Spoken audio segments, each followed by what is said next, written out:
صدر ٹرمپ اپنے دور میں مسئلہ کشمیر حل کر سکیں گے۔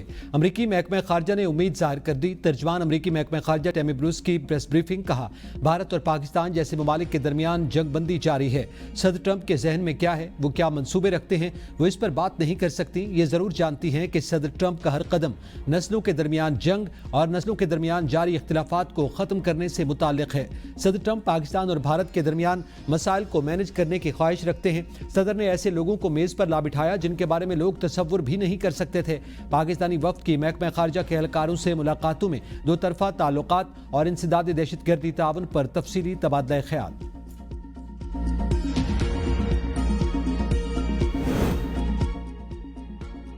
پاکستان کا عراق کے استحکام، جمہوریت، امدادی کوششوں کی حمایت کا اعادہ۔ سلامتی کونسل میں عراق سے متعلق اجلاس میں پاکستانی سفیر عاصم افتخار نے کہا کہ عراق میں عوامی خدمات، بجٹ اور انتخابات کی پیش رفت کو سراہتے ہیں۔ عراق کے تمام سیاسی فریقین مکالمے کو برقرار رکھیں، اندرون ملک بے گھر افراد کی واپسی پر توجہ مرکوز کی جائے۔ پاکستانی سفیر نے عراق کی خود مختاری اور علاقائی سالمیت کی بھرپور حمایت کو دہرایا۔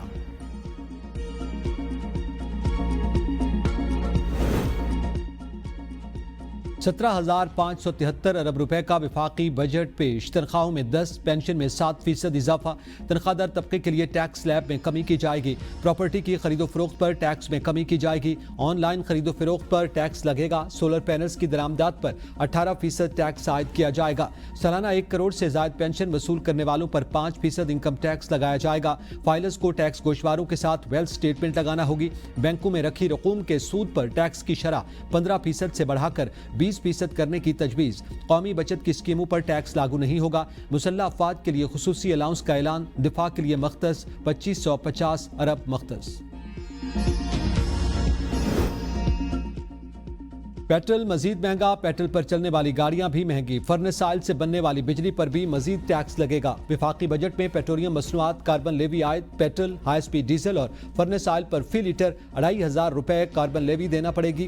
2026-27 میں کاربن لیوی کی شرح 5 روپے فی لیٹر کر دی جائے گی۔ پیٹرول یا ڈیزل استعمال کرنے والی تمام گاڑیاں بشمول ہائبرڈ کاروں پر سیلز ٹیکس کی شرح 8.5% سے بڑھا کر 18% کر دی گئی۔ 850 cc سے کم ہارس پاور کی نئی گاڑی پر سیلز ٹیکس کی شرح 12.5% سے بڑھا کر 18% کر دی گئی۔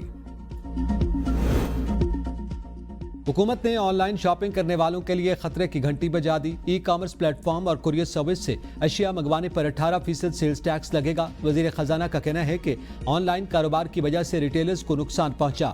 کوریئرز اور لاجسٹک سپورٹ فراہم کرنے والے ادارے ای کامرس کاروبار والوں سے 18% ٹیکس وصول کر کے حکومت کو جمع کروائیں گے۔ کیش آن ڈیلیوری خریداری میں کپڑوں اور ملبوسات پر 2% ٹیکس لگے گا۔ الیکٹرانک اشیاء پر 0.25% ٹیکس دینا ہوگا۔ دیگر اشیاء پر 1% ٹیکس دینا ہوگا۔ ای کامرس کے ذریعے 10,000 روپے تک کی خریداری پر بینک یا آن لائن ادائیگی کی صورت میں 1% ٹیکس لگے گا۔ 10 سے 20,000 روپے تک کی خریداری پر 2% ٹیکس دینا ہوگا۔ 20,000 روپے سے زائد کی خریداری پر 0.25% ٹیکس لگے گا۔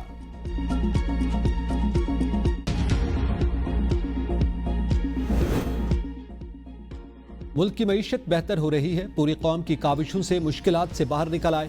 وزیر اعظم شہباز شریف کا وفاقی کابینہ سے خطاب۔ حکومتی اقدامات کی بدولت اہداف کو حاصل کرنے میں مدد ملی۔ وقت آ گیا کہ ہم سب کو مل کر آگے بڑھنا ہوگا۔ بھارت سنتاس معاہدے کو معطل نہیں کر سکتا۔ معاہدے میں کوئی ایسی شق نہیں اور نہ ہی ہم برداشت کریں گے۔